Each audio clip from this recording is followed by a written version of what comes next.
Obviously, it's a big weekend for our team, and we sit here 7-5 in the league. I guess a game out of first, and as you get closer to the halfway point, you start thinking about those kind of things. And Mississippi State's a really, really, really good team that's off to a great start. They're 8-4. Got some experienced guys. We got some guys back from a team that won the SEC championship last year. So they have the experience to win in any venue. So we're going to have our work cut out for us, obviously. Rooker probably is the college baseball's national player of the year at the halfway point, and his numbers are incredible. Mangum last year was an incredible player and having a good year again. And Pilkington, the kid who'll throw tomorrow night, is outstanding as well. So we're going to be challenged in a big-time way, but that's how it is every weekend in this league, and we're going to have to play well. And hopefully we will. We look forward to kind of getting our rotation back in order and not having to move guys up 2 or 3 days and back 2-3 days. It feels like there's some normalcy and some consistency to this weekend, and I hope that'll translate to on-field performance. Obviously, Will and Adam are pretty good pitchers in their own right, but is your comfort zone a little bit bigger now with Clark Schmidt going back on trying to be a finite starter? Well, and we feel good about any guy going, right, really, but it's more so having the guys in their regular routine, and what they're doing between starts. And for the first time, and since maybe week 1 or week 2, our starting rotation is in a routine. And a lot of people don't understand the importance of that, but I can tell you when their throwing days are in between, their bullpen days, pitchers are finicky about that kind of thing, and rightfully so. And this is the first week they feel like they have some sense of normalcy. No one's getting pushed up, no one's getting pushed back. It's kind of, we're in a groove, and they're going to pitch their normal days, and we'll lead it off with Clark, and and certainly the way he's thrown, gives us a chance to win, and hopefully that'll continue, and he'll throw well tomorrow night. We'll have to, because Pilkington's very, very good. But I love all our guys. Our pitchers are really good. We get Tyler back this weekend, and that's certainly a big shot in the arm for us. And nobody's going to be sitting on the bench nursing any tenderness or anything like that. And it's been a long time since we've had that feeling. So for that reason, we feel good. It's a big weekend.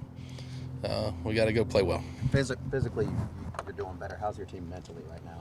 I think our team, we had a great practice yesterday, and I don't see any sense of kids feeling sorry for themselves or having lost any confidence or anything like that. We sit here a game out of first in one of the, if not the toughest conference in the country, and we got a top 15 rank and a top 15 RPI.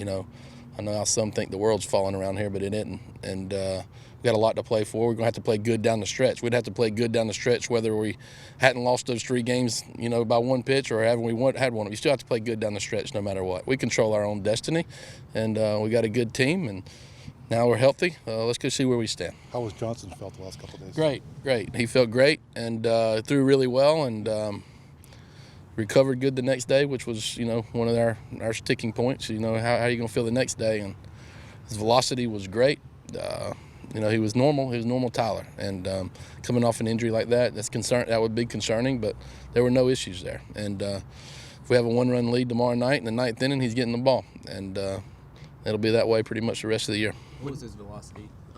He was in the mid-90s. He was in the same boat. I think he struck a kid out on a 98-mile-an-hour fastball, and he was his normal self, 95, 97, touching some 8s and 9s, and he felt great. And again, I wasn't worried about how he would go out there and throw because I'd seen his bullpens. I was worried about how he might feel the next day, and that's the first time he really aired it out.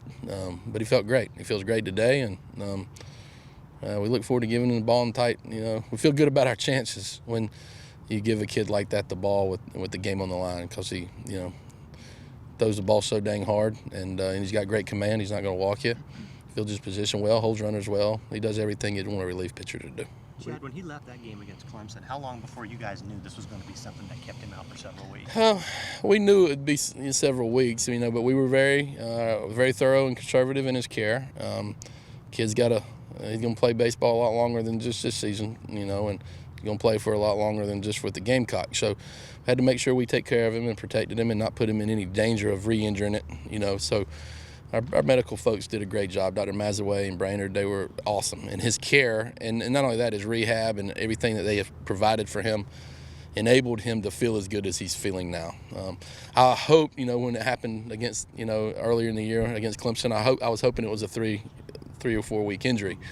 But it turned into a little bit longer than that. And but that being said, maybe that guarantees us we get him an entire year from this point forward, and I certainly take that. You mentioned the fact that you might shift the lineup liner a little bit. Have you talked to any players about maybe coming in and starting this weekend? Nah, I hadn't. We'll see on that. I'm gonna watch practice again today, and got a number of guys that are chomping at the bit to get in there. But we've swung the bats pretty well the last several weeks. It's we gave up a couple games on the last pitch, and then over the course of the season, sometimes that happens. It just got bunched up on us, here. And but we've swung the bats well. Our batting average, our hit output, and our power numbers, we're okay. We got to have some guys do a little bit better, and I think they understand that. We can become a much more formidable offense if Madison swings it the way he's capable of, and Matt Williams swings it the way he's capable of. But at the same time, in baseball, not all 9 guys are going to be hot at the same time. That doesn't happen much. So, need to pick each other up, and hopefully we're getting in a position where we can play the way we're capable of playing. With Madison and Alex and the strikeouts, is there anything that you can talk to them about, or anything they're trying to do to cut down on those? Yeah, we try it every day, and I'm disappointed in that, and they understand that. And when you strike out quite a bit and you don't hit for a 9 average, you got to look at your other options, and they're big enough boys to understand that. And so something's got to give. You either have to make productive outs if you're not getting a lot of hits, or if you're striking out all the time and not making productive outs, you got to come out. That's just as simple as it is. And they understand that, but they're veterans. They've given a lot to this program. They're good players, and we need those guys in the lineup, and they just need to perform the way that they're capable of performing. With I guess road series, this being the second of a back-to-back home series and road series, tough road series coming up, is this a pretty important weekend? They're all important. Heck, our guys have played better on the road. I've felt, so I'm not really. We got 18 left, and they're all going to be very, very difficult, whether they're here or on the road. It's just how it is, and I feel good about going on the road. I obviously feel good about playing at home. I don't know if you can magnify. They're all 18. They're equally as important. I don't think you can magnify these 3 because we go on the road next weekend. That's just how it is in this league. Or TJ and Chris doing? They're doing well. TJ's great. I think it's the first time all year he's been healthy, and awesome to see him leg out that double the other night, and the ball he hit in the gap, and he looked like, for the first time, I felt like he was close to 100%. And he's had no lingering effects this week, and hopefully that's good. That bodes well for him and us. We need to turn him loose on the bases. We haven't been able to do that, and we've been trying to protect him as best we can. But when he can play without, the shackles on and without handcuffs on, and he can just go play, he's a good player, and he can steal some bases and get us some extra runs. When he has to play station to station, that's not who TJ Hopkins is. So hopefully we can turn him loose this weekend. Are you considering moving LT up or moving him around? Yeah. The way he's swinging the bat with you're damned if you do, damned if you don't. In that instance, when guys get comfortable, I get hesitant to move them. But yes, I've thought about it, and he's certainly done a great job lately for us, and he's been very consistent all year long. And if I feel like I need to move him up, I'll move him up. I've thought about it, but yet at the same time, if you can guarantee me he's going to still be productive hitting in the 6, 7, or 8 hole, and I'll keep him there. Sometimes you move a guy in the 3 hole or 4 hole, or he tries to do things that he wasn't doing. So I like how he's playing right now, so that's the reason why I'm kind of hesitant to move him. But that being said, there comes a time when you might have to do it. What do you attribute his power surge to? He's just he just knows how to play, and he's getting the bat hit out front and being a lot more aggressive, and he's more comfortable than he's been, and he's getting some good pitches to hit, and he's not missing them. Sometimes in baseball, you take great swings, you get good pitches to hit, and you'll just foul them back. Yeah. And the margin of error is so small, and I think some of our other guys have just missed balls, and I don't know if that means they're swinging it any different. Their results are different. And I think that LT's just comfortable. He's in a good spot.